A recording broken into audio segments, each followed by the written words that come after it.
India आजकल, सच खबर हर पल।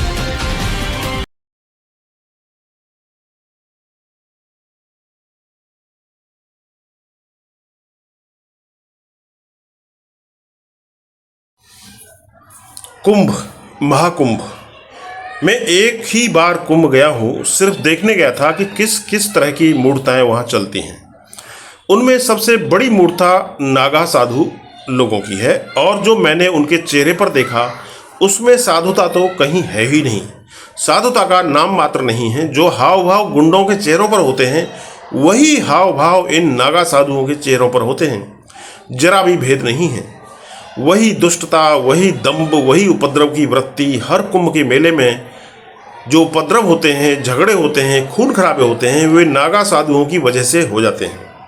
मगर दमन ऐसी चीज है जिसके इसके ये परिणाम होने वाले हैं। इसलिए कृष्ण वेदांत, तुम कहते हो सिंहस्थ मेले में उस स्थान पर काफी भीड़ होती थी। होगी ही, भारत है यह। दुनिया में कोई और देश होता तो इन नागा साधुओं को पकड़कर पागल खाने में रख दिया जाता, इनका इलाज किया जाता, इनको बिजली के शॉक दिए जाते। ये होश में नहीं हैं, ये क्या कर रहे हैं, ये विक्षिप्त हैं। मगर यहाँ ये महात्मा है। यहाँ पागल परमहंस समझे जाते हैं, यहाँ विक्षिप्त मुक्त समझे जाते हैं। और भीड़ तो यहाँ वहाँ सबसे ज़्यादा होगी, क्योंकि ऐसा मौका क्यों चूकना। नग्न आदमी को देखने की आकांक्षा तो बड़ी प्रबल है।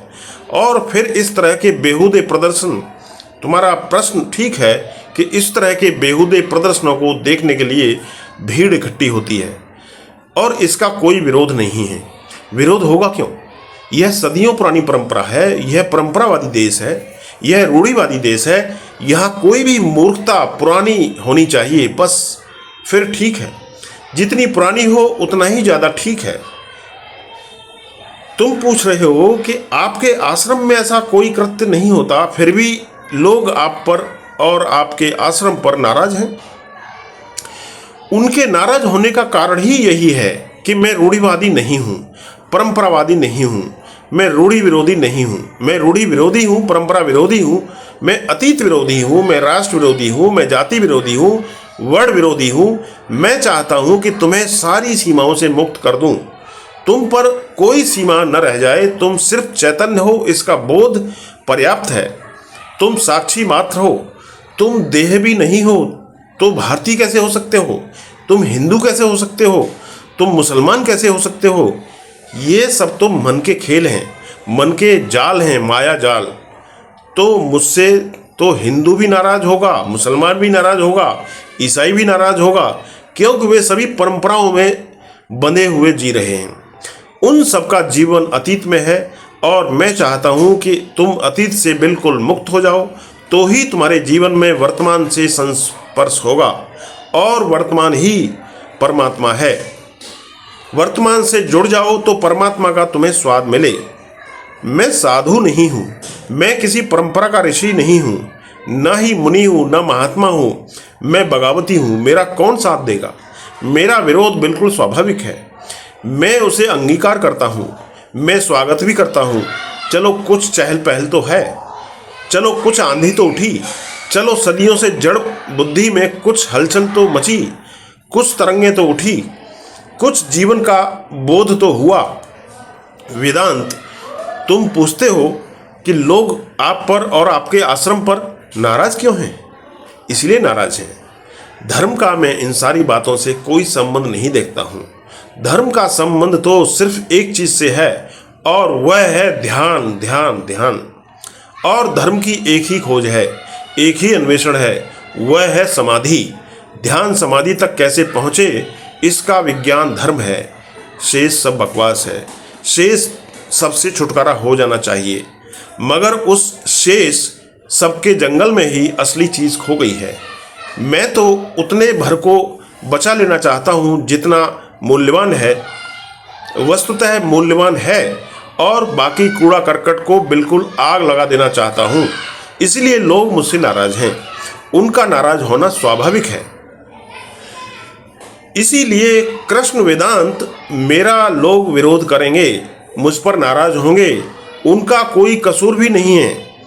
जब सदियों पुरानी धारणाओं पर चोट की जाती है, परंपराओं से विद्रोह किया जाता है, तो बेचैनी होती है, तिलमिलाहट होती है। यह स्वाभाविक है, मगर यह करना ही होगा, अन्यथा मनुष्य के लिए फिर कोई आशा नहीं है। तथा कथित धर्मों ने मनुष्य को मार डाला है, बिल्कुल शववत कर दिया है। मैं दमन विरोधी हूँ, रूपांतरण का पक्षपाती हूँ। तुम जिसको दबाओगे उसे दबाते ही रहना पड़ेगा बार बार, और कितना ही दबाओ वह उभर उभर कर वापस आएगा। जो भी तुम्हें दिया है जीवन ने, उसमें कुछ भी पाप नहीं है और कुछ भी गलत नहीं है। जो भी तुम्हें दिया है जीवन ने वह परम धन है, लेकिन ऐसा है जैसे अनगढ़ हीरे, उस पर चमक रखनी होगी, उनको पहलू देना होगा, उनको साफ करना होगा, तब वे कोहिनूर बनेंगे। यह तो तुम्हें पता ही होगा कि कोहिनूर जब मिला और जिस व्यक्ति को मिला उसके बच्चे उससे खेलते रहे 3 साल तक, यही समझकर कि कोई चमकदार पत्थर है। तो वह तो संयोग की बात थी कि एक सन्यासी मेहमान हुआ, जो कि सन्यास लेने से पहले जौहरी रह चुका था। उसने बच्चों को उस पत्थर से खेलते देखा। उसने बच्चों के पिता को कहा कि तुम पागल तो नहीं हो, मैं जौहरी हूँ, यानी जौहरी था मैं। इससे बड़ा हीरा मैंने अपने जीवन में न कभी देखा न कभी सुना। यह तुम क्या कर रहे हो इसके साथ? उन्होंने कहा कि यह तो 3 साल से हमारे घर में है, खेत पर था, वहाँ मुझे मिला। मेरे खेत में से एक छोटा सा झरना निकलता है, उसकी रेत में मुझे यह पड़ा मिल गया। तो मैंने सोचा कि बच्चे खेलेंगे, तो यह यहाँ पड़ा रहता है इसी आंगन में, बच्चे खेलते रहते हैं, कोई उठा भी ले जाता 3 साल में, मुझे क्या पता कि हीरा है। तब उसे जौहरी के पास में ले जाया गया और वह निकला कोहिनूर। जी हाँ दोस्तों, आज दुनिया का सबसे बड़ा कोहिनूर हीरा है, करोड़ों में उसकी कीमत है। उससे बड़ा कीमती हीरा इस दुनिया में आज तक कोई नहीं हुआ है। इंग्लैंड की महारानी के मुकुट में वह जड़ा हुआ है। जब मिला था उसका 3 गुना वजन था, अब सिर्फ 1/3 वजन है, लेकिन कीमत उसकी करोड़ों गुना ज़्यादा है। क्या हुआ? 2/3 वजन कहाँ गया? 2/3 वजन छांटना पड़ा, काटना पड़ा। वह कट गया तो यह सौंदर्य प्रकट हुआ, वह छंट गया तो यह सौंदर्य प्रकट हुआ, वरना वह तो छुपा ही हुआ था कूड़े करकट में। तो तुम्हारे भीतर भी जो अनगढ़ है, पत्थर है, कूड़ा करकट है, अभी उसको बहुत कुछ छांटना है, काटना है, धार रखनी होगी, उसको चमकाना होगा। लेकिन हीरे हैं, सबके सब हीरे हैं, जिनको पता नहीं है कि वो हीरे हैं। तो काम वासना ही तुम्हारे भीतर ब्रह्मचर्य बनती है। काम वासना ऐसा समझो जैसे सिर के बल खड़ा हुआ आदमी, और ब्रह्मचर्य ऐसा समझो पैर के बल खड़ा आदमी, बस इससे ज़्यादा फर्क नहीं है।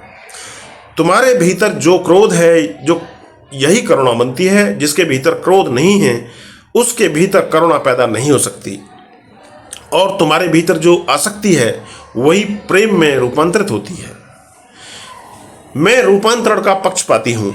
मैं रूपांतरण की कीमिया को ही धर्म कहता हूँ, और तुम्हें सिखाया गया है दमन, और दमन से कभी रूपांतरण नहीं होता है।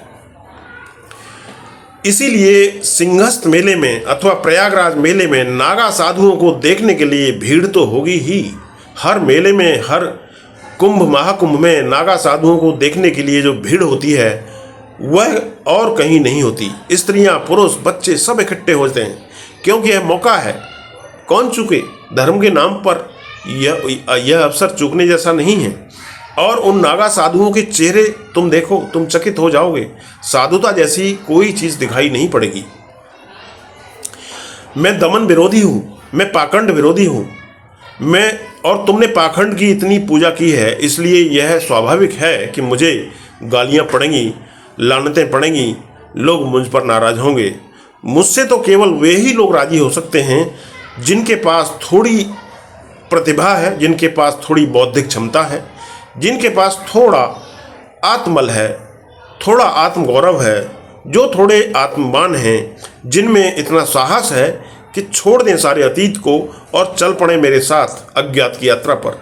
उनके अतिरिक्त मेरे साथ भीड़ नहीं चल सकती है। भीड़ का मेरे पास क्या काम? ओशो अष्टावक्र महागीता से नमस्कार।